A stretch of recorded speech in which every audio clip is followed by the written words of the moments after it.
감사합니다. 반갑습니다, 여러분. 네, 비가 오네요. 5월도 순식간에 지나갈 것 같습니다. 곧 여름이 올 것 같고. 네. 저희는 지금 이사야 말씀을 순서대로 살펴보고 있고 오늘은 36장 말씀입니다. 어, 갑자기 이제 36장부터는 이사야가 큰 예언의 말씀을 쭉 해오시다가 이제 좀 디테일한 내용들을 이제 들어가고 그러다 보면 우리도 이 지금부터 설교들도 우리 삶에 조금 적용이 될 만한 디테일한 내용들이 적용점들이 말씀이 많이 나오겠죠. 더 재미도 있을 것 같고요. 오늘 36장 말씀으로 함께 은혜 받기를 원합니다. 제가 대신 봉독해 드립니다. 히스기야 왕 14년에 아스루 왕 사네립이 올라와서 유다의 모든 견고한 성을 쳐서 취하니라. 아스루 왕이 라기스에서부터 랍사게를 예루살렘으로 보내되 대군을 거느리고 히스기야 왕에게로 가게 하매 그가 윗못 수도 곁 세탁자의 밭 큰 길에 섬에 힐기야의 아들 왕궁 맡은 자 엘리야김과 서기관 셈나와 아삽의 아들 사관 요아가 그에게 나아가니라. 랍사게가 그들에게 이르되 이제 히스기야에게 말하라. 대왕 아수르 왕이 이같이 말씀하시기를 내가 믿는 바 그 믿는 것이 무엇이냐. 내가 말하노니 내가 좋게 싸울 계략과 용맹이 있노라 함은 입술에 붙은 말뿐이니라. 내가 이제 누구를 믿고 나를 반역하느냐. 보라 내가 애굽을 믿는도다. 그것은 상한 갈대 지팡이와 같은 것이라. 사람이 그것을 의지하면 손이 찔리리니 애굽 왕 바로는 그를 믿는 모든 자에게 이와 같으니라. 혹시 내가 내게 이르기를 우리는 우리 하나님 여호와를 신뢰하노라 하리라마는 그는 그의 신당과 제단을 히스기야가 제하여 버리고 유다와 예루살렘에 명령하기를 너희는 이 제단 앞에서만 예배하라 하던 그 신이 아니냐 하셨느니라. 그러므로 이제 청하노니 내 주 아수르 왕과 내게 하라. 내가 내게 말 2,000피를 주어도 너는 그 탈자를 능히 내지 못하리라. 그런즉 내가 어찌 내 주의 종 가운데 극히 작은 총독 한 사람인들 물리칠 수 있으랴. 어찌 애굽을 믿고 병거와 기병을 얻으려 하느냐. 내가 이제 올라와서 이 땅을 말하는 것이 멸하는 것이 여호와의 뜻이 없음이겠느냐. 여호와께서 내게 이르시기를 올라가 그 땅을 쳐서 멸하라 하셨느니라 하니라. 이에 엘리야김과 셈나와 요아가 랍사게에게 이르되 우리가 아람 방언을 아오니 청하건대 그 방언으로 당신의 종들에게 말하고 성 위에 있는 백성들이 듣는 데에서 우리에게 유다 방언으로 말하지 마소서 하니 랍사게가 이르되 내 주께서 이 일을 내 주와 내게만 말하라고 나를 보내신 것이냐. 너희와 함께 자기의 대변을 먹으며 자기의 소변을 마실 성 위에 앉은 사람들에게도 하라고 보내신 것이 아니냐 하더라. 이에 랍사게가 일어서서 유다 방언으로 크게 외쳐 이르되 너희는 대왕 아수르 왕의 말씀을 들으라. 왕의 말씀에 너희는 히스기야에게 미혹되지 말라. 그가 능히 너희를 건지지 못할 것이니라. 히스기야가 너희에게 여호와를 신뢰하게 하려는 것을 따르지 말라. 그가 말하기를 여호와께서 반드시 우리를 건지시리니 이 성이 아수르 왕의 손에 넘어가지 아니하리라 할지라도 히스기야의 말을 듣지 말라. 아수르 왕이 또 이같이 말씀하시기를 너희는 내게 항복하고 내게로 나오라. 그리하면 너희가 각각 자기의 포도와 자기의 무화과를 먹을 것이며 각각 자기의 우물물을 마실 것이요 내가 와서 너희를 너희 본토와 같이 곡식과 포도주와 떡과 포도원이 있는 땅에 옮기기까지 하리라. 혹시 히스기야가 너희에게 이르기를 여호와께서 우리를 건지시리라 할지라도 속지 말라. 열국의 신들 중에 자기의 땅을 아스루 왕의 손에서 건진 자가 있느냐? 하맛과 아르밧의 신들이 어디 있느냐? 스왈과 스왈라임의 신들이 어디 있느냐? 그들이 사마리아를 내 손에서 건졌느냐? 이 열방의 신들 중에 어떤 신이 자기의 나라를 내 손에서 건져냈기에 여호와가 능히 예루살렘을 내 손에서 건지겠느냐 하셨느니라 하리라. 그러나 그들이 잠잠하여 한 말도 대답하지 아니하였으니 이는 왕이 그들에게 명령하여 대답하지 말라 하였음이었더라. 그때 힐기야의 아들 왕궁 맡은 자 엘리야김과 서기관 셈나와 아삽의 아들 사관 요아가 자기 옷을 찢고 히스기야에게 나아가서 랍사게의 말을 그에게 전하니라. 아멘. 한 3주간에 걸쳐서 이 히스기야 사건, 히스기야 때 이 아수르가 쳐들어 공격해 오고 그걸 방어하고 또 하나님이 어떻게 역사하셨는지에 대해서 좀 살펴보려고 합니다. 오늘은 그 첫 번째 시간인데요.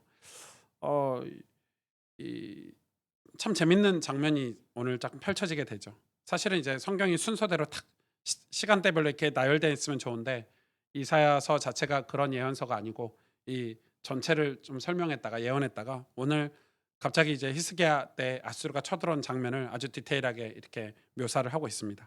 36장, 37장에 걸쳐서 그런 내용들이 좀 있는 것 같아요.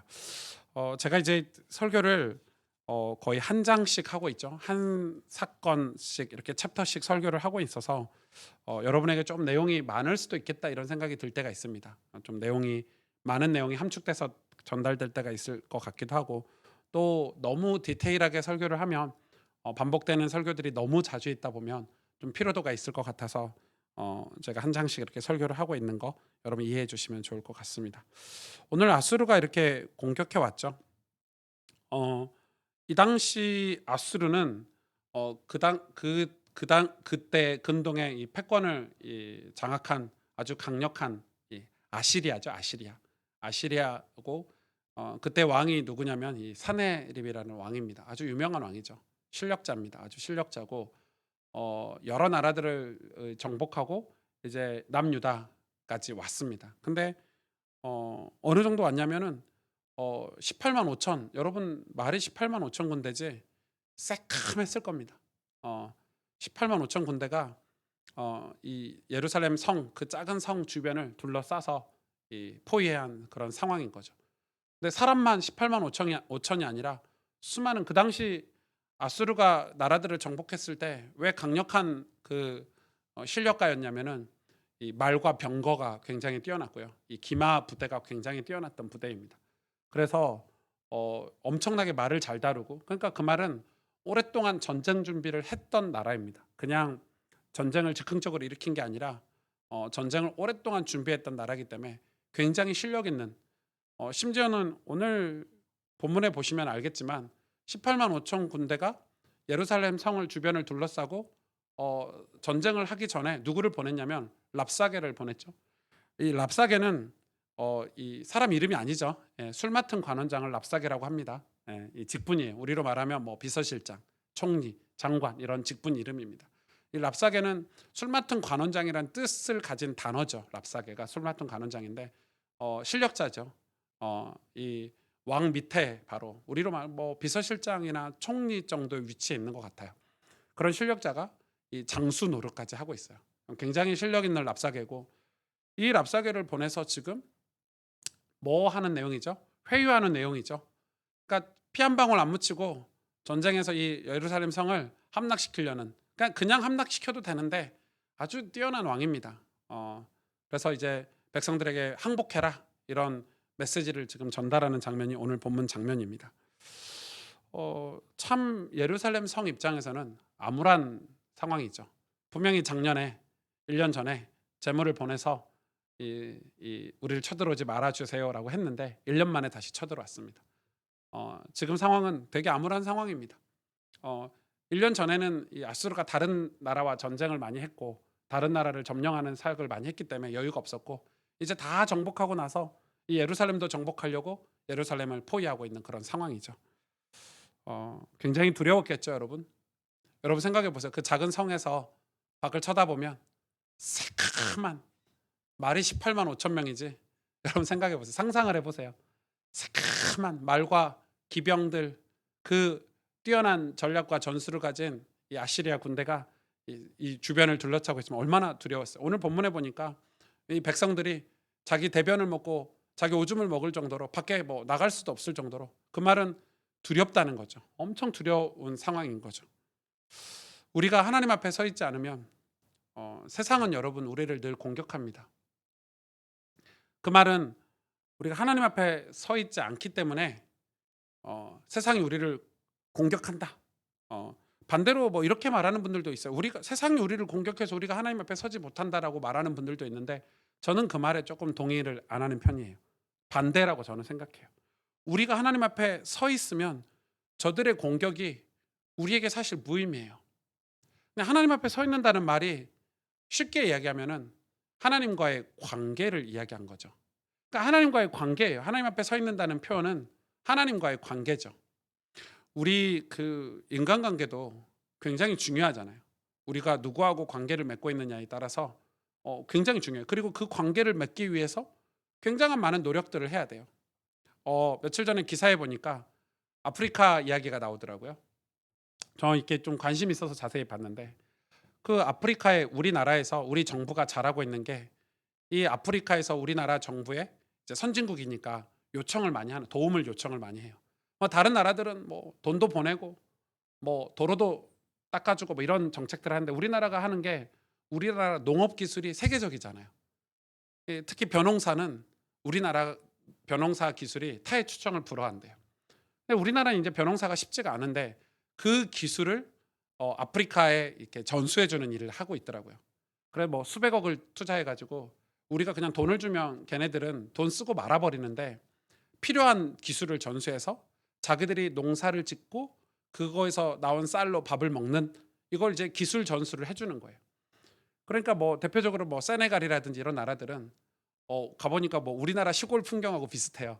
여러분 아프리카에 그런 게 없잖아요. 논농사 이런 게 없잖아요. 논농사 짓는 기술을 우리가 막 투자해 주는 거예요. 그러니까 우리하고 좋은 관계를 맺으면 우리가 그런 기술도 전수해 주고 그냥 기술의 핵심 이 기술을 전수하기 위해서 사람들을 파견해 가지고 농업 기술자를 파견해서 그거가 익숙해지고 이해될 때까지 도와주는 일들을 우리나라가 하고 있더라고요. 아주 잘하고 있는 일이죠. 그런데 이제 사건은 이 유엔 사무총장을 이제 내는 거예요. 유엔 사무총장이 우리나라에서 이 한 명 후보자가 나왔고 어디서 나왔죠? 지금 사무총장이 나이지리아 사람이죠. 나이지리아 사람과 우리나라 사람이 이제 사무총장 후보로 나왔어요. 근데 이 나이지리아가 우리 사무총장을 내려고 우리나라와 좋은 관계를 맺고 있던 나이지리아가 우리나라를 굉장히 많이 비방했고 누구를 등에 업었냐면 중국을 등에 업었어요. 중국이 뭐 그런 사역을 굉장히 잘하죠. 중국을 등에 업어서 이 결국 나이지리아가 사무총장이 됐어요. 그러니까 그 사이에 우리나라가 마음이 상한 거예요. 너무 비방을 많이 하고 또 우리하고 좋지 않은 나라들이 이 나이지리아가 그런 관계를 그들과 맺은 거예요. 근데 중요한 문제는 뭐냐면 우리나라가 나이지리아 바로 옆에 있는 나라들 뭐 세네갈이라든지 다른 아프리카 나라들하고 이런 좋은 관계를 맺어서 우리가 이런 실질적인 도움을 주고 있는 이게 문제인 거예요. 나이지리아도 그런 도움을 받고 있었고 또 그런 도움을 받으려고 요청을 했는데 이번에 우리나라 대사들이 나이지리아가 어떤 도움을 요청했을 때 너네 알아서 해 이렇게 나갔는가 봐요. 나이지리아 입장에서는 답답한 거죠. 유엔 사무총장을 냈지만은 실제로 도움받아야 될 농업 기술이라든지 이런 기술들을 우리가 도움을 주고 있었는데 그런 도움을 받을 수가 없게 된 거죠. 제가 정치 얘기를 하는 게 아니라 관계 얘기를 하는 거예요.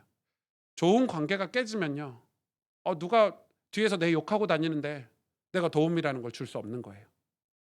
여러분 생각해 보세요. 누가 내 뒤에서 욕하고 내 앞에서는 막 잘하는 척하고 그러지만은 뒤에 가서는 제 욕하는 걸 뻔히 아는데 내가 그 사람을 도울 수 있나요? 못 돕는 거예요. 그런 거짓된 관계는 도움을 주고받을 수 없는 거예요. 사람도 그래요. 사람도 가족도 그렇고 부모 자식 간의 관계도 그렇고 부부 간의 관계도 그래요. 뭐든지 관계가 좋아야 되는 거예요. 그래서 여러분 우리가 인생을 살면서 내게 유익이 되는 사람과 좋은 관계를 맺으려고 얼마나 많은 노력을 합니까? 투자를 하고. 그런데 하나님과의 관계예요. 지금 이 남유다는 자기들은 예루살렘 성도 지어놓고 성전도 지어놓고 거기서 제사법도 만들고 시간도 들여서 제사도 잘 드리고 하나님과의 관계가 좋다고 생각했는지 모르겠어요. 그런데 하나님은 뭐라고 얘기했냐?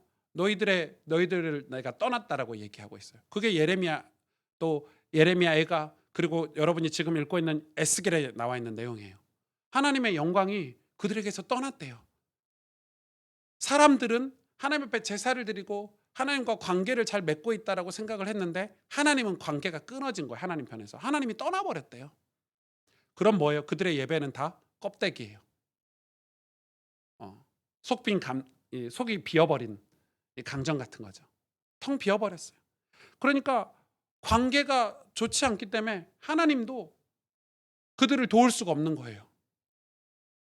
하나님이 그들의 기도를 응답하실 수가 없는 거예요. 하나님 떠나셨기 때문에. 하나님이 그들과 함께 하실 때라야 적들이 여러분 우리도 그렇잖아요. 뭐 강도가 어떤 누구를 이렇게 뭐 물건을 뺏으려고 하는데 바로 옆에 경찰이 있다. 바로 옆에 보디가드들이 있다. 그럼 물건 절대 못 뺏겠죠. 하나님이 함께 하실 때는 이 남유다가 강력한 나라가 되지만은 하나님이 떠났기 때문에 저들이 공격, 그게 두려움이 되는 거예요. 이 아수르의 공격은 엄청 무서웠어요. 그런 상황에서 두렵지 않을 사람이 하나도 없었고, 그런 상황에서 제대로 판단을 할 사람이 있었을까요?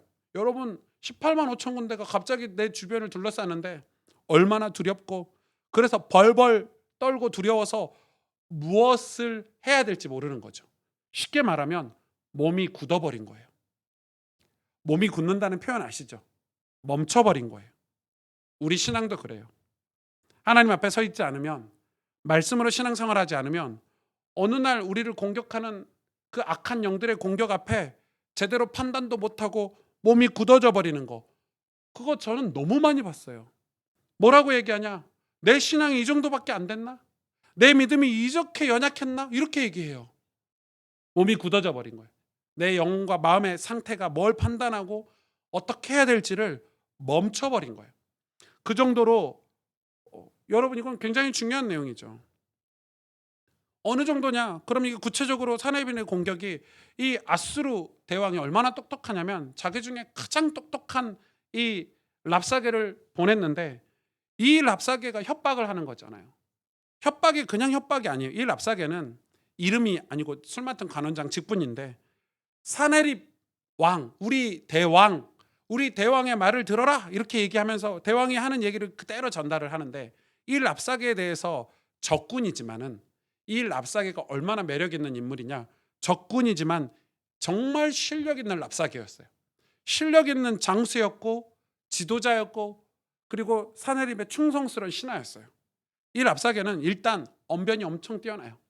그 증거가 뭐냐면, 이 예루살렘 성에 와서 지금 이 사네립 왕의 대왕의 이야기를 전달하는 이 오늘 본문 내용을만 봐도 알 수 있지만은, 실제로 예루살렘 성을 오기 전에 다른 나라들도 피 한 방울 묻히지 않고 정복하는데 이 랍사게가 중요한 공을 다 세웠어요. 실력도 있어요. 싸워도 무조건 이겨요. 싸워도 무조건 이기는 전술과 전략과 군사를 가지고 있지만, 그걸 가지고도 피 한 방울 흘리지 않고 말로 언변으로 다 항복을 시킨 인물이 이 랍사게예요. 이 랍사게는 대단한 사람이죠. 여러분, 그게 진짜 힘 있는 사람이죠. 이 공포심을 조장하고 다 항복을 받아냈어요. 이 랍사게가 그렇게 뛰어난 사람이에요. 그리고 그 당시 공통어가 아람어인데, 아람어는 당연히 잘하겠죠. 그런데 이 사람이 무슨 언어까지 했죠? 유대 언어까지 했어요. 유대 언어는 히브리어잖아요. 히브리어는 참 어려운 언어고, 그 당시에 사람들이 쓰지 않는 언어예요. 필요 없는 언어예요. 근데 이 랍사게는 대아수르의 랍사게잖아요.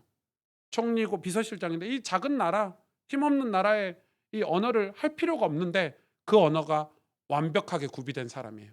엄청난 엘리트라는 거죠. 여러분, 보통 사람이 아니라는 거죠.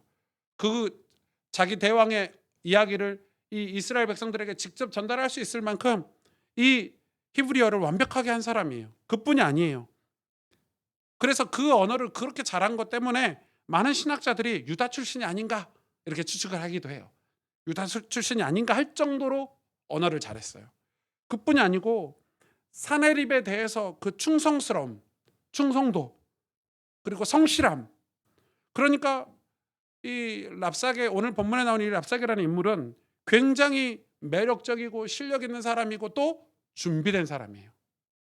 이 사네립의 이야기를 전달하는데 얼마나 논리정연한지, 상대방이 말 한마디 할 수 없을 정도로 완벽하게 논리정연하게 이야기를 전달하는 실력가예요. 오늘 본문 한번 보실래요? 4절에서 10절에 보니까, 랍사게가 그들에게 이르되 이제 히스기야에게 말하라, 전달해라 이거죠. 대왕 아수르 왕이 이같이 말씀하시기를, 내가 믿는 바 그 믿는 것이 무엇이냐? 내가 말하노니 내가 좋게 싸울 계략과 용맹이 있노라 함은 입술에 붙은 말뿐이니라. 너희가 우리하고 싸울 수 있는 계략이 있다는 말은 말뿐인 거 다 알고 왔다 이 말이죠. 내가 이제 누구를 믿고 나를 반역하느냐? 보라, 내가 애굽을 믿는도다. 너희 애굽하고 손잡았다며? 이것도 다 알고 온 거예요. 그것은 상한 갈대 지팡이와 같은 것이라. 사람이 애굽을 의지하면 손이 찔리리니 애굽 왕 바로는 그를 믿는 모든 자에게 이와 같으니라. 정확히 파악하고 왔어요, 정세를. 왜냐하면 애굽 왕 바로는 정말 질이 나쁜 왕이었어요, 그 당시에. 그래서 그들의 포로가 되면 다 노예를 시켰지만, 이 아수르의 정책은 좀 달랐어요. 오늘 본문에도 나오지만 아수르의 포로가 되면요, 생활을 다 유지하게 해줬어요. 자유를 줬단 말이에요. 포도원도 주고 무화과 나무 농사도 짓게 해주고 이주해서 살 수 있게 만들어줬어요. 그러니까 사람들이 싸우지 않고 다 항복했던 거예요. 굉장히 전략이 뛰어나죠. 이 사내립의 전략이. 그걸 지금 얘기하는 거예요. 너가 애굽을 믿어? 너네 애굽에 완전 당해볼래? 애굽하고 동맹을 맺으면 애굽이 너네들을 다 죽일 거고 노예 삼을 건데 그래도 애굽에 의지한단 말이야? 이 말이에요 지금. 7절에 혹시 내게 이르기를 우리는 우리 하나님 여호와를 신뢰하노라 하리라마는 그는 그의 산당과 제단을 히스기야가 제하여 버리고 유다와 예루살렘에 명령하기를 너희는 이 제단 앞에서만 예배하라 하던 그 신이 아니냐? 진짜 대단한 이 파악을 다 하고 왔죠.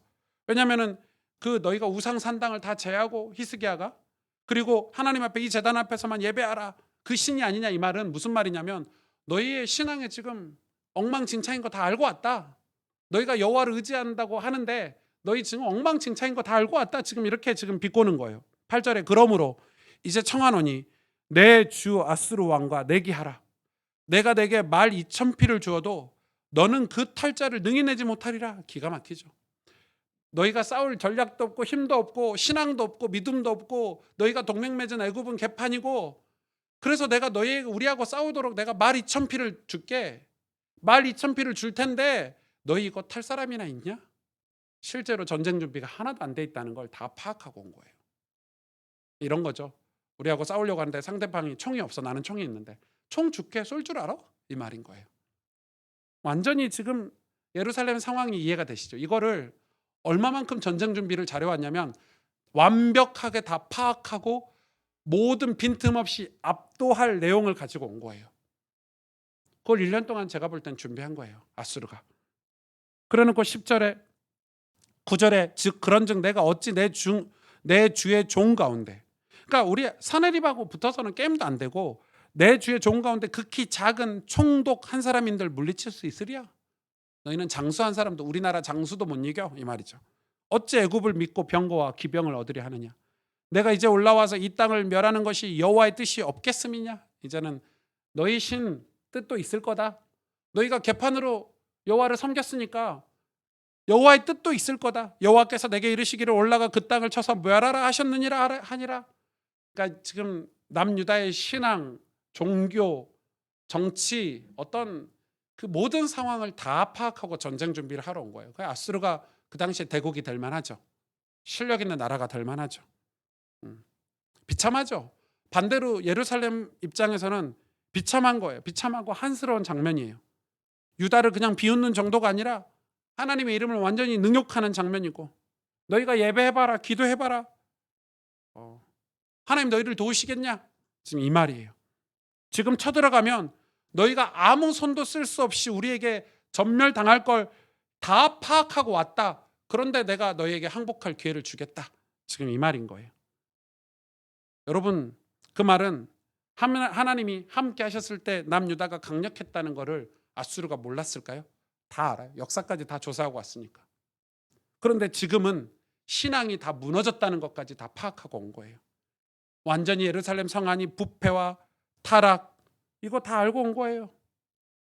전쟁 준비 하나도 안 돼 있다는 것도 알고 온 거예요.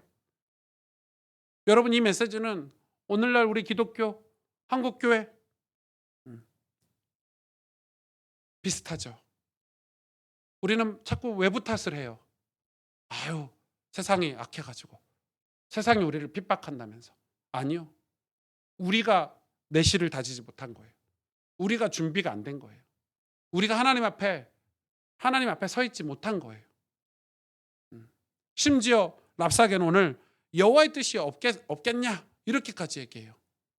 불신자들이 엄청난 실력과 능력을 가지고 너희 기독교가 뭐 사라지는 거 당연한 거야. 너희가 그렇게 살았잖아. 이렇게 비웃는 거예요. 근데 유다의 지도자들 더 부끄러운 행동이죠. 보실래요? 11절부터. 이에 엘리야김과 셈나와 요아 이 세 사람은 유다의 핵심, 그러니까 히스기야 왕의 핵심 이 관료들이에요. 관료들이 마중 나온 거예요. 저들이 랍사게를 보내니까 그 랍사게를 마중 나온 거예요. 무슨 얘기 하는지 들어보려고. 뭐라고 얘기합니까? 랍사게에게 이르되 우리가 아람 방언을 아오니, 아람 방언을 자기들이 안다는 거. 그때 공통어니까. 청하건대 그 방언으로 당신의 종들에게 말하고 성 위에 있는 백성이 듣는 데서 우리에게 유다 방언으로 말하지 마소서. 자존심 상하는 거죠. 아람어로 우리에게만 얘기해 주세요. 우리 백성들 아람어를 모르니까 아람어로만 우리에게 얘기해 주세요. 우리 당신의 종들 이미 지고 들어갔어요. 당신의 종들에게 말해 주세요. 이렇게 얘기하고 있는 거예요. 1년 전에 돈 바친 것처럼 또 그런 생각을 하는 거죠. 돈을 바칠까? 우리에게 얘기하면 우리가 어떻게 이걸 모면해 볼까? 머리를 쓰는 거죠.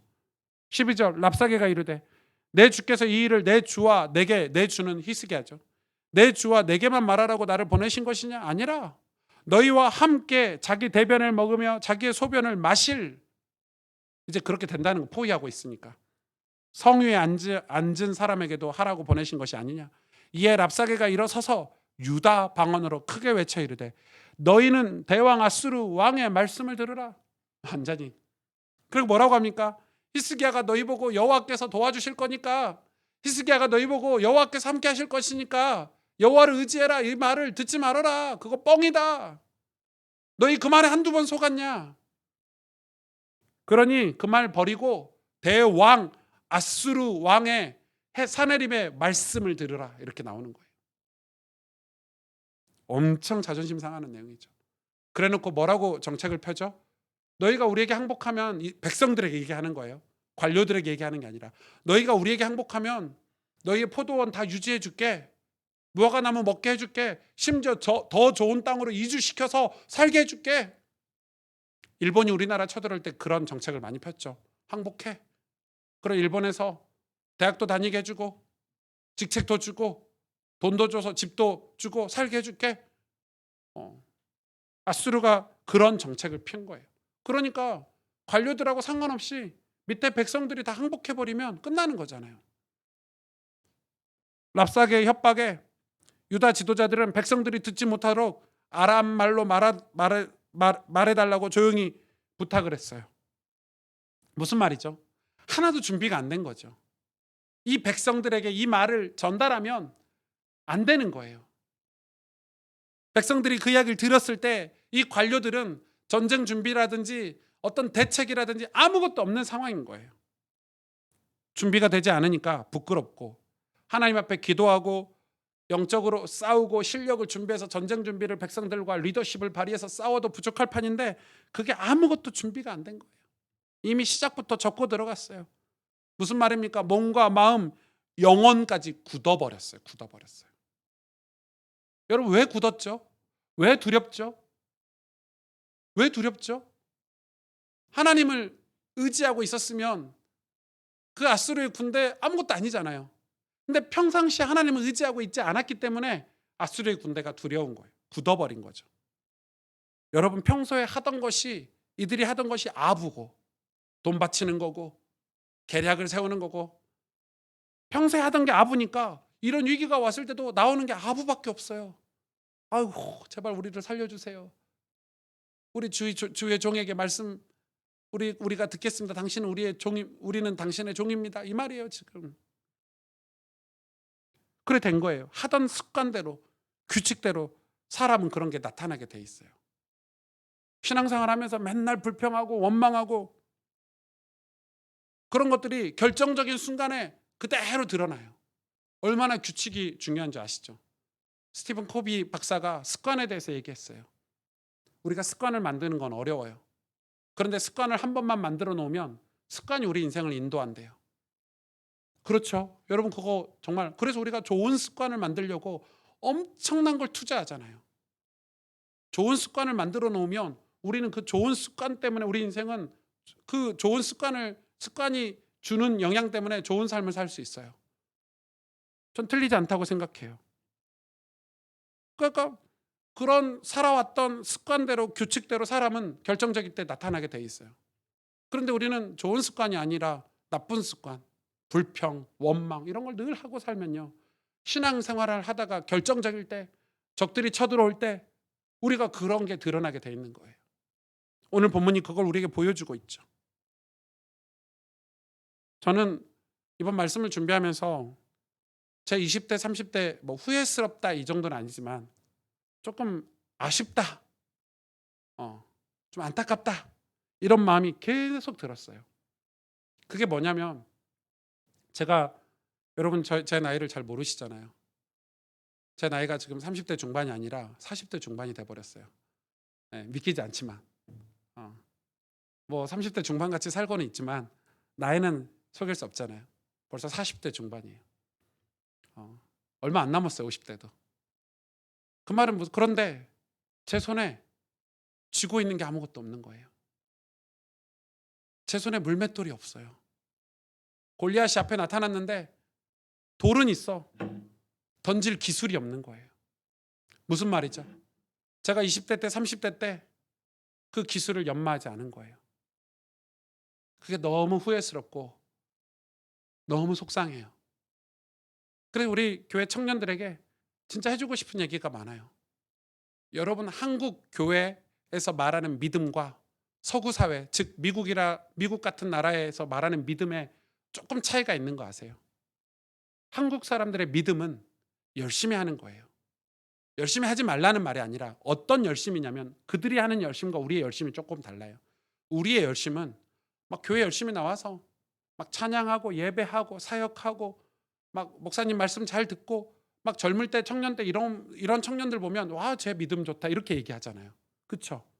근데 미국 사람들 서구 사회 믿음의 개념이 우리하고 조금 다른 건 걔네들은 하나님 앞에 쓰임 받기 위해서 사고가 자기 인생을 어떻게 변화시켜서 하나님 앞에 쓰임 받을까가 기본 사고예요. 그러니까 그러면은 내가 40대 때 50대 때 하나님이 중요한 일을 해야 되는데 그때를 위해서 20대 30대 때 뭘 준비할까가 그게 믿음인 거예요.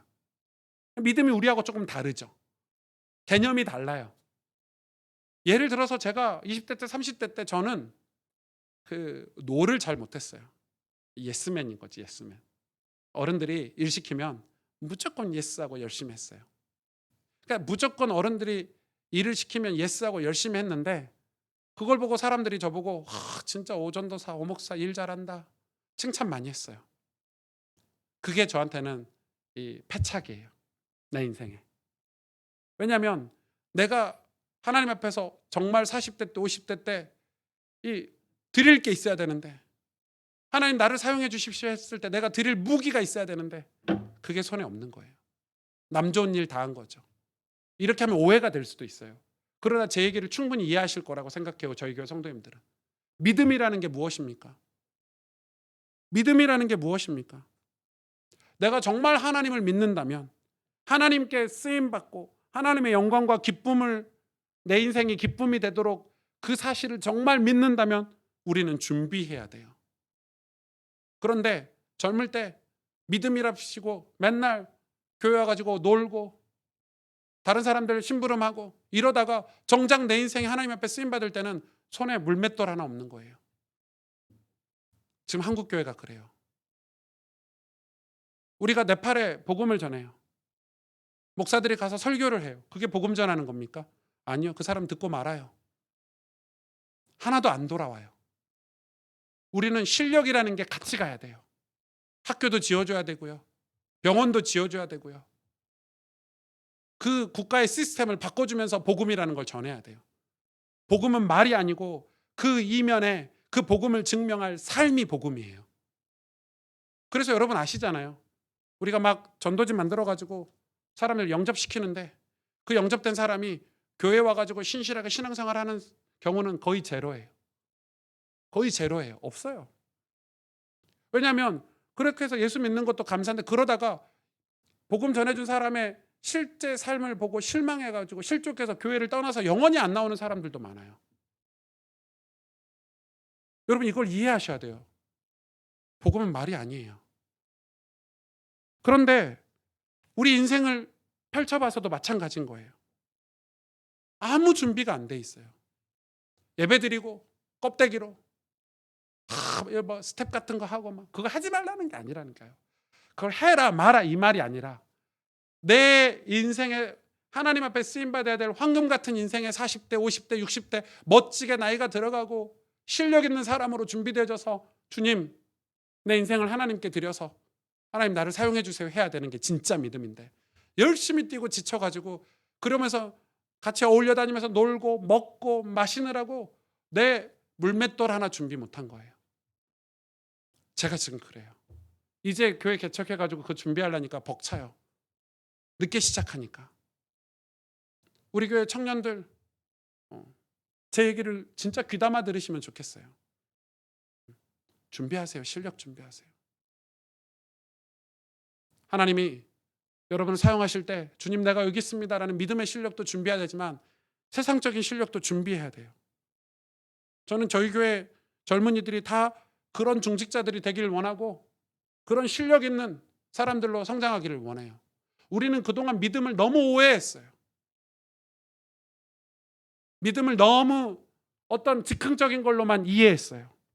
내가 뭔가 깨달으면 그게 믿음이라고 생각한 거예요. 아니에요.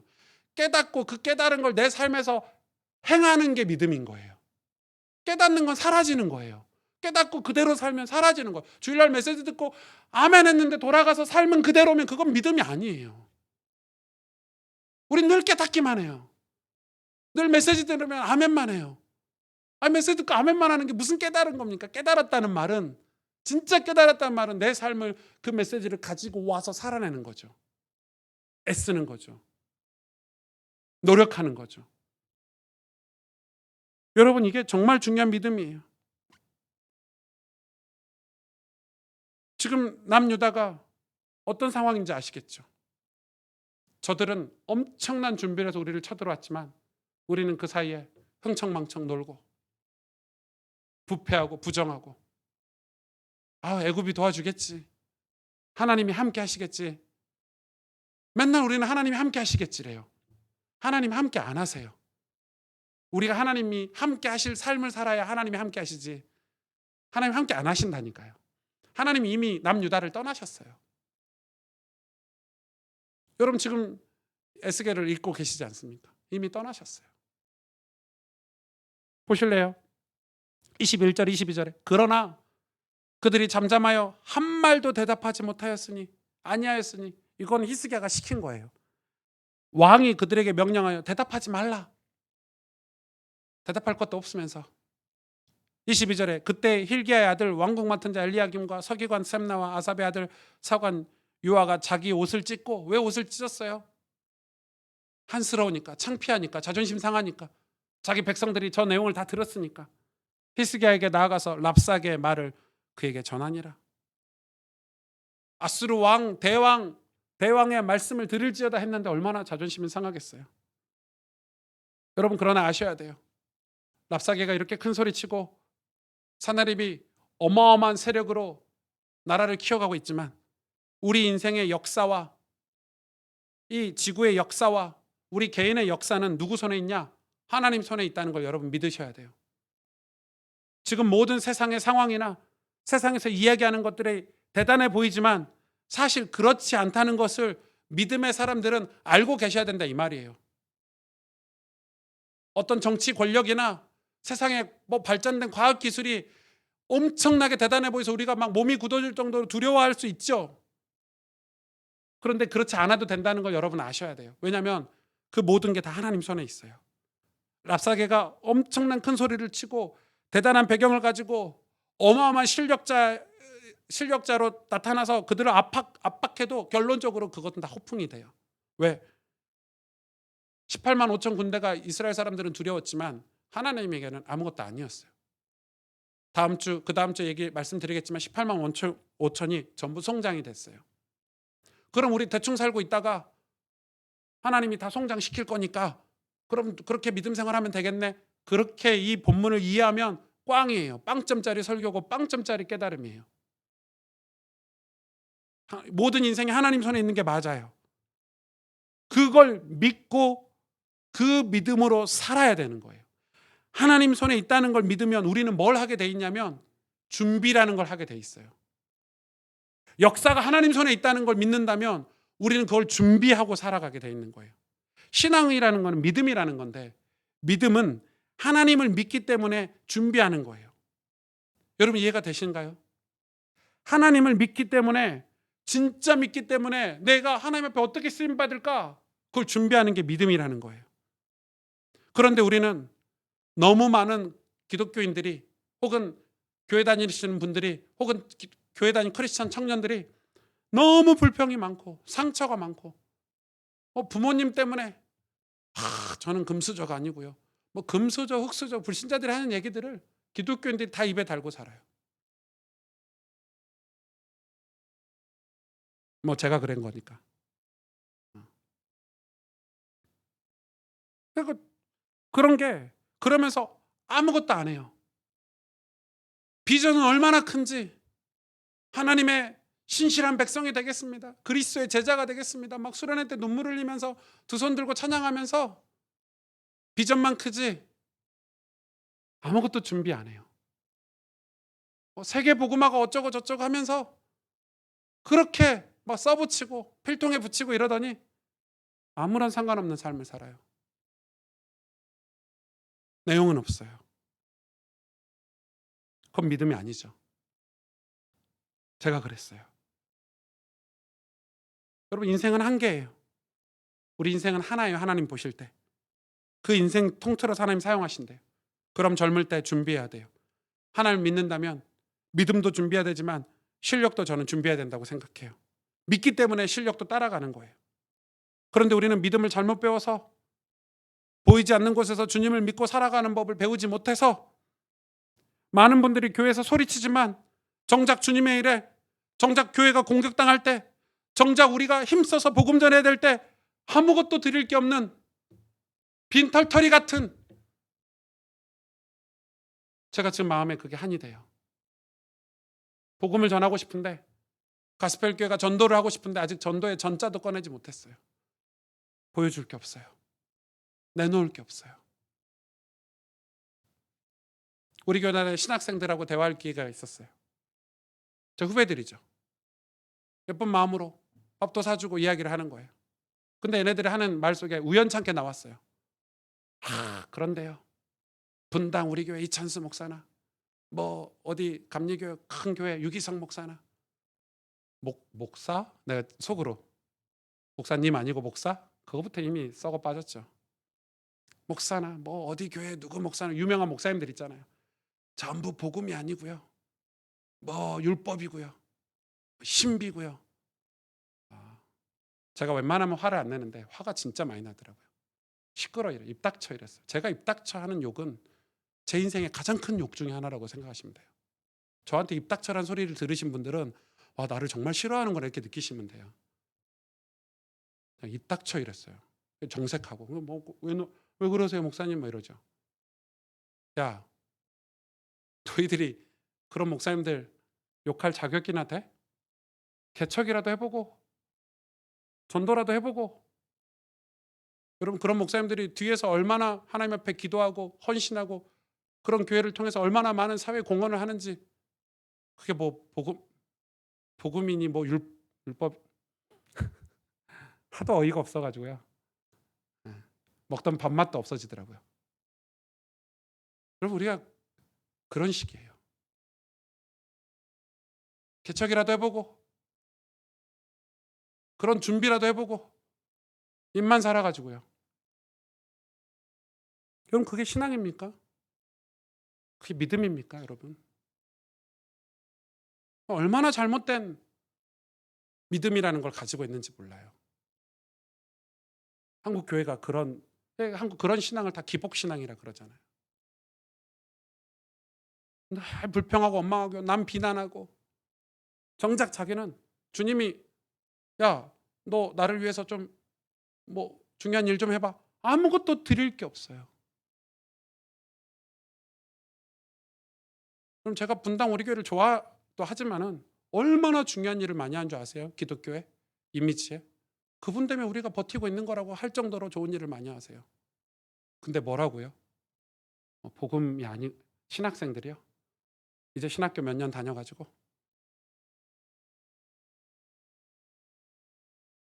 신앙도 준비가 돼 있지 않고 실력도 준비가 돼 있지 않고 자기 삶이나 전문성이나 그래서 삶을 들여다보면 불신자들이 다 실망하고 다 교회를 떠나요. 메시지는 휘황찬란한데 뒷모습은 엉망진창이에요. 그게 기독교인의 모습이에요. 우리의 모습이에요. 손에 진짜 다윗처럼 물맷돌 하나 준비 못하고 있어요. 골리앗이 쳐들어와서 내 하나님이 어디 있느냐? 하나님 여호와를 모욕할 때 용기 있게 나서는 사람 하나 없어요. 교회를 공격할 때, 교회가 위기에 처할 때 내 전문성을 써달라고, 내 실력을 써달라고 나타나야 될 거 아니에요. 느헤미야처럼. 그런 사람 하나 없는 시대예요. 여러분, 신앙은 준비가 되어 있어야 돼요. 왜 두렵냐? 준비가 되어 있지 않기 때문에 두려운 거예요. 하나님하고 관계가 신실하지 않기 때문에 아수르가 두려운 거예요. 원래 하나님하고 관계가 신실할 때는요, 아수르는 보이지도 않아야 돼요. 그런데 아수르가 보이니까 애국과 동맹을 맺고 재물을 바치고 아유 우리는 당신의 종노릇 하겠습니다 이러고 있는 거예요. 어떤 민족입니까? 이 이스라엘이, 남유다가 하나님의 존귀한 백성들 아닙니까? 완전히 그 지위를 다 잃어버렸어요. 준비가 되어 있으면 두렵지 않는 거예요. 어떤 준비를 해야 됩니까? 첫째는 거룩한 목적이 있어야 돼요. 여러분, 거룩한 목적이 우리 인생에 있어야 돼요. 그냥 목적이 아니에요. 거룩한 목적이 우리 신앙에 있어야 돼요.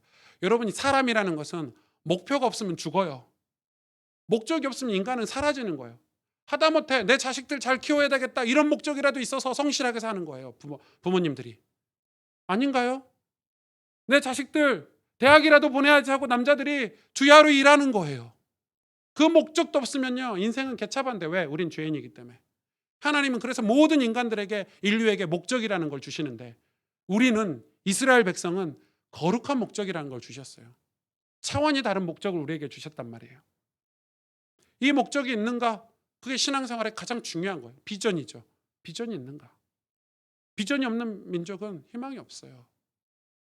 여러분, 왜 우리가 독립운동을 하고 만세운동을 하고 만주까지 가가지고 임시정부를 세우고 싸운 줄 아십니까? 나라를 회복해야 되겠다는 비전이 있기 때문에 싸운 거예요. 비전이 없으면 아무것도 아니에요. 두 번째는 그 거룩한 목적을 위해서 우리가 살고 있느냐가 중요해요. 비전만 있으면 뭐예요? 목적만 있으면 뭐예요? 그 목적과 비전을 위해서 살질 않는데. 살질 않으면 아무런 발전이 없어요. 그리고 세 번째는 그런 삶을 늘 점검받고 있는가가 중요해요. 왜? 우리는 혼자서 목적을 가지고 그것을 위해서 살면 스스로 잘 할 수 있다고 생각하는데 인간은 절대 그렇지 못해요. 한빈이가 유치원 갔다 오면 숙제가 조금 있어요. 요즘은 지가 머리가 커져가지고 제가 와이프 없을 때, 아내 없을 때 숙제를 좀 도와주려고 하면 아빠 저리 가! 알지도 못하면서. 지 혼자 한대요. 건방진 게. 그래서 내가 알았어. 혼자 할 수 있어. 가! 이러는 거예요. 혼자 막 해요. 또 놀아야 되니까 막 해요. 숙제가 덥죠. 그럼 그때 바로 확인하면 안 되잖아요. 애 놀고 있거나 잠자고 있을 때 확인하면 반드시 틀린 문제가 한 서너 문제는 있어요. 6살이니까 안 틀리고 할 수 없죠. 반드시 있어요. 그런 거예요. 인간은 자기 스스로 뭔가 할 수 있다고 생각하는데, 그래서 하나님이 우리에게 주신 게 이런 공동체를 주신 거예요. 점검받으라고. 그래서 여러분, 얼마나 유대인들이 똑똑해요. 유대인들이 10의 1조도 드리지만 자기들 공동체 또 10의 1조를 모아서 뭐 한 줄 아세요? 지역마다 랍비를 둬요. 랍비 뭔지 아시죠? 성경을 가르쳐주고 말씀을 해석해주는 사람을, 그 작은 지역 공동체 랍비를 직원처럼 고용해요. 그들에게 집도 사주고 그들의 인생도 책임져주고. 그러니까 우리로 말하면 헛된 돈 같아요. 아까운 돈 같아요. 그런데 여러분, 유대인들이 아까운 돈을 쓰는 겁니까? 우리 지역에 우리 자녀들에게 성경을 가르쳐주고 우리 가정에게 성경으로 올바른 길 가도록 지도해주는 랍비를 항상 둔단 말이에요. 얼마나 지혜로워요. 실수를 줄이는 거죠. 오류를 줄이는 거예요. 늘 점검받고 사는 거예요. 여러분, 사람은 배우지 않으면 발전이 없어요. 우리나라 사람들은 유난히 목사가 돼서 그 뒤로 신학 공부를 안 해요. 단점이에요. 신학생들이 신학교 졸업하면 끝이에요. 그래서 목사 되기 전에 뭘 배워야 된다 이런 메시지 많이 들어보셨죠? 얼마나 안 하면 목사 돼서 공부를. 남 얘기를 들으려고 하지 않아요. 그래서 자기 고집에 빠져가지고요.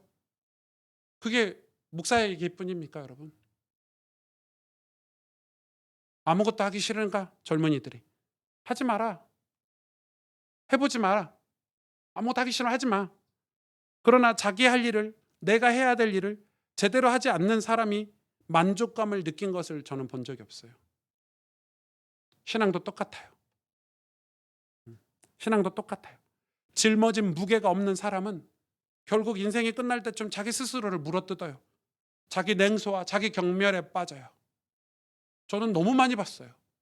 젊을 때 준비 안 해놓고 자기 냉소 후회하고 산다 이 말이에요. 하나님을 원망하고 자기 부모님을 원망하고. 무게가 있어야죠. 젊을 때 짊어진 무게가 있어야 돼요. 그 짊어진 무게가 뭘 뜻합니까? 준비하는 삶이에요. 믿음이라는 것은 내 미래에 내가 어떤 모습으로 어떤 존재로 하나님 앞에 쓰임받을까 생각하고 현재를 살아가는 게 믿음이라고 하는 거예요. 여러분, 그런 비전이 있기를 원해요. 에스겔서 11장 18절에 20절에 구체적으로 몇 가지를 나누고 마칠게요.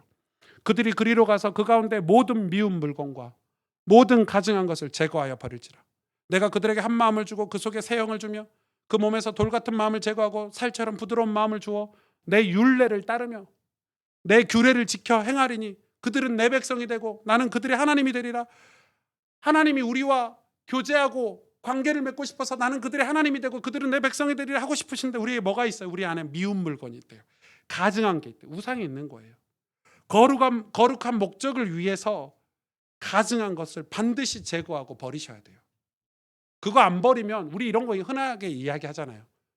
이거 하면서도 우상을 섬기면서도 죄를 지으면서도 하나님께 쓰임받길 원하는데 그건 불가능한 일이에요. 잘못된 개념이에요. 그렇게 설교하는 목사님들을 주의하셔야 돼요. 하나님의 영은 절대 더러운 곳에, 거룩하지 않는 곳에 임하지 않으세요. 여러분 꼭 기억하셔야 돼요. 에스겔 36장 22절 31절에 그러므로 너는 이스라엘 족속에게 이르기를 주 여호와께서 이같이 말씀하시기를 이스라엘 족속아 내가 이렇게 행하면 너희를 위함이 아니요 너희를 위한 게 아니래요. 하나님이 일하시는 게 너희가 들어간 그 여러 나라에서 더럽힌 나의 거룩한 이름을 위함이라. 여러 나라 가운데서 더럽혀진 이름 곧 너희가 그들 가운데 더럽힌 나의 큰 이름을 내가 거룩하게 할지라. 내가 그들의 눈앞에서 너희로 말미암아 나의 거룩함을 나타내리니 내가 여호와인 줄 여러 나라 사람들이 알리라. 하나님이 이스라엘 백성 남유다를 세우신 것은 여러 나라에 내가 하나님인 걸 알려주려고 세웠는데 여러 나라에 들어가서 애굽에 들어가고 애굽에 아수르에 들어가고 바벨론에 들어가서 여호와의 이름을 더럽혔다는 거예요. 하나님은 당신의 이름이 더럽혀지는 걸 싫어하세요. 그리고 하나님이 일하시는 것은 당신의 이름을 회복하기 위해서 일하세요. 그 말은 그래 그 뒤에 뭐라고 얘기합니까? 그래서 너희가 내 이름을 다시 회복하려면 뭐 맑은 물로 너희가 씻김 받아야 되고 새 영을 받아야 되고 뭐 이런 말씀이 쭉 있어요. 에스겔서에. 더럽혀진 나의 이름을 회복하는 것. 하나님께서 우리에게 거룩함을 드러내시고 맑은 물로 뿌리고 정결하고 굳은 마음을 제거해서 하나님 앞에 서라는 거예요. 너희가 이 땅에서 승리하면서 살 수 있는 길이라는 거예요. 땅에서 곡식이 풍성하게 된대요. 먹고 사는 거 책임져 주시겠다는 거예요. 그것은 잘못 들으면은 목사님의 설교를 잘못 들으면 아이고 가만히 있으면 하나님이 축복하심 아니에요. 하나님의 축복은 이런 거예요. 하나님의 성품 즉 하나님의 영이 우리에게 임하면 우리는 변화돼서 깨달아서 성실하게 살 수밖에 없죠. 내가 하나님 앞에 쓰임받기 위해서 그걸 믿기 때문에 그걸 준비하는 삶을 살게 되죠. 성실하게 살고 그걸 준비하고 살기 때문에 축복이라는 걸 받는 거예요. 마치 우리 아이에게 돈을 주는 게 아니라 아이에게 돈 벌 수 있는 기술을 가르쳐 주는 것처럼 마치 아프리카에 돈을 쏟아부어 주는 게 아니라 농업 기술을 가르쳐 주고 기술의 원천을 가르쳐 줘서 그들이 스스로 농사를 짓고 잘 먹고 잘 살게 하는 것처럼 그게 진짜 축복이잖아요. 돈 주면 써버리고 말아버리는데 그런 것처럼 하나님이 우리에게 말씀하시는 축복은 가만히 있어서 믿습니다 하면 뭐 기도원에 가서 하나님 축복해 주옵소서 하고 내려오면 축복이 와 있는 게 아니에요. 기도원에 가서 기도해서 깨달았으면 그런 삶으로 변화된 삶을 살았을 때 오는 축복을 얘기하는 거예요. 하나님은 우리에게 특별 은총으로 예수 그리스도를 주셨지 일반 은총 가운데 우리 기독교인들도 다 있어요. 열심히 노력하고 성실히 노력 안 하면 절대 여러분 성공할 수 없어요. 그래서 여러분 대기업 회장님이나 실력 리더들 함부로 욕하지 마세요. 마치 신학생들이 훌륭한 목사님들 욕하는 거하고 똑같아요. 그들이 얼마나 어떻게 성공했는지 그걸 우리가 배워야지. 비난하고 욕하고 자존감이 낮아서 그렇잖아요. 우리가 뭘 준비해야 됩니까? 에스겔서 43장 1절에 12절에 그 후에 그가 나를 데리고 문에 이르니 동쪽을 향한 문이라. 이스라엘의 하나님의 영광이 동쪽에서부터 오는데 하나님의 음성이 왜 동쪽에서부터 오죠? 동쪽에서부터 하나님의 성전이 동쪽에 있으니까 하나님의 음성이 많은 물소리 같고 땅은 그 영광으로 말미암아 빛나나니 그 모양이 내가 본 환상 전에 성읍을 멸하러 올 때 보던 환상 같고 성읍을 멸하러 올 때도 에스겔 선지자가 환상을 봤죠. 그 발 강가에서 보던 환상과도 같기로 내가 곧 얼굴을 땅에 대고 엎드렸. 그 영광이 얼마나 큰지 4절 보세요. 여호와 영광이 동문을 통하여 성전에 들어가고 그 말은 영이 떠났다는 거죠. 다시 들어오시는 장면이에요. 5절에 영이 나를 데리고 안뜰에 들어가기로 내가 보니 여호와의 영광이 성전에 가득하리라. 성전에서 내게 하는 말이 내가 듣고 있을 때 어떤 사람이 내 곁에 섰더라. 그때 내게 이르되 인자야 이는 내 보좌의 처소 내 발에 두는 처소 내가 이스라엘 족속 가운데 영원히 있을 곳이라. 이스라엘 족속 곧 그들과 그들의 왕이 음행하며 그 죽은 왕들의 시체로 다시는 내 거룩한 이름을 더럽히지 아니하리라. 무슨 말이에요? 그 뒤에 뭐라고 말씀하고 계세요? 시체 치워라. 죽은 왕들의 시체 치워라. 이 말은 실제 시체를 치우라는 말도 있지만 너네들의 역사, 너네들의 조상들을 의지하지 말라 이 말이에요. 음행, 더러운 것들 다 치우라는 거예요. 하나님의 영광이 그때서야 동쪽 문을 통해서 들어오겠다는 거예요. 하나님의 영광이 성전에 가득하겠다는 거예요. 그럼 어떻게 돼요? 그럼 우리는 상국대기에서 거룩한 성전이 되는 거예요. 온 열방과 이방인에게 복음을 전할 수 있는 실력 있는 이스라엘 백성들이 되는 거예요.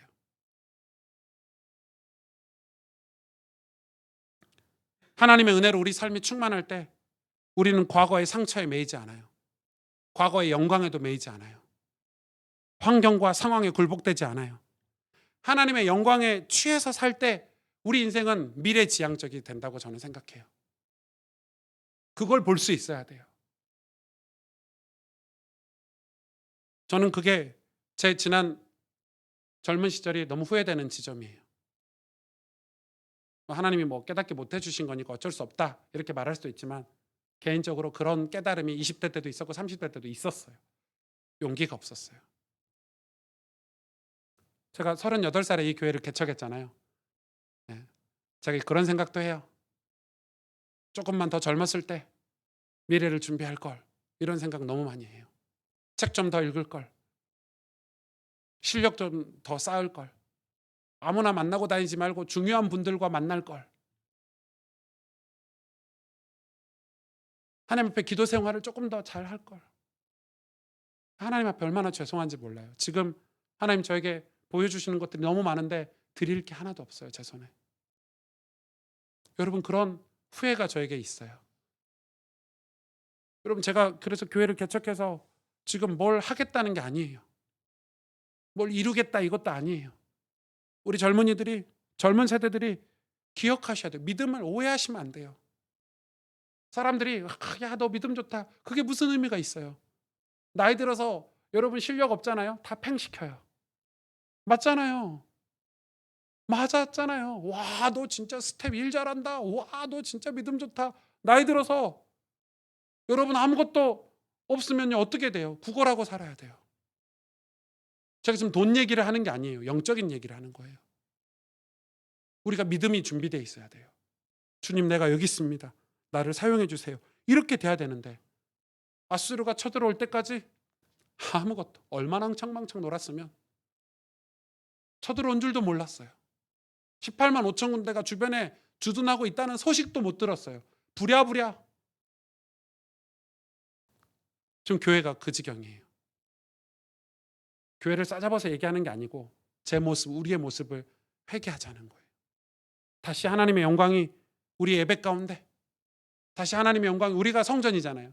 구약은 성전이 있었지만 지금은 우리가 성전이고 우리가 지성소잖아요. 하나님의 영광이 다시 우리 안에 들어야 돼요. 그리고 우리 안에는 음행을 버리고 다른 것과 관계 맺는 거 버리고 우리 안에 썩은 시체들, 왕의 시체들, 우리가 의지하는 세상 것들, 애굽들 다 버리고 정말 하나님 그분을 믿자는 거예요. 하나님 나를 사용하실 걸 믿자는 거예요. 하나님의 영광이 되고 기쁨이 되는 거룩한 목적을 갖자는 거예요. 그걸 두고 살자는 거예요. 최선을 다해서 노력하고 노력하자는 거예요. 그래서 하나님 우리를 사용하실 때 우리가 하나님 앞에 물맷돌이라도 들고 복음을 전하는 일에 쓰임 받자는 거예요. 안 그러면 한국교회 그 일어났던 부흥의 영광은 다시 일어나지 않을 수도 있어요. 다시 그 부흥했다가 오지 않을 수도 있어요. 그래서 우리가 매일 그런 삶을 어떻게 사는지 스스로 서로를 점검하고, 이건 자존심 문제가 아니에요. 창피하다 이런 의미가 아니에요. 여러분 성경을 읽거나 신앙생활, 기도생활을 하거나 이게 치열한 준비예요. 그리고 여러분 학업을 잘하고 공부를 열심히 하고 젊은이 때 자기 인생을 개발해서 가치 있는 미래, 가치 있게 나이가 들도록 준비되는 과정들, 여러분 그거 허투루 하지 마세요. 여러분 후회하지 마세요. 저는 분명히 설교했어요. 저는 분명히 설교했어요. 제가 후회하는 거 분명히 말씀드렸어요. 정말이에요. 정말 중요한 얘기예요. 그래서 하나님이 우리를 다시 당신의 거룩한 이름을 우리에게 얹어서 우리를 사용하실 수 있도록 우린 믿음이 준비됐으면 좋겠어요. 그리고 우리는 이렇게 말해야 돼요. 랍사게가 와가지고 우리 대왕 사나립의 말씀을 들을지어다 이렇게 말했는데 사실 그거 우리가 해야 되는 거 아닌가요? 우리가 세상에 가서 우리 여호와 하나님의 말씀을 들을지어다, 우리가 준비돼서 우리가 해야 될 말이에요. 그게 우리가 실력자가 되고 우리가 엘리트가 되고 우리가 전략을 갖춰서 우리가 내용을 갖춰서 우리 여호와 하나님의 말씀을 들을지어다, 우리가 해야 되는 말이에요. 오늘 본문은 그것만 바꿔버리면 딱 복음 메시지예요. 사실은 우리 십자가의 복음 메시지, 하나님이 너희를 사랑하시는 메시지를 말씀을 들을지어다 이렇게 해야 돼요.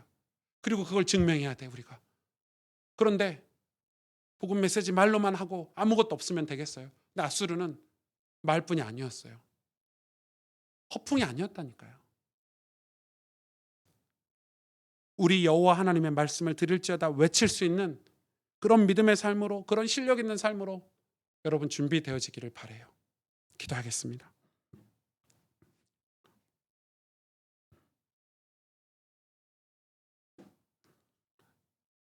아수르가 18만 5천 군대를 이끌고 예루살렘을 둘러쌌어요.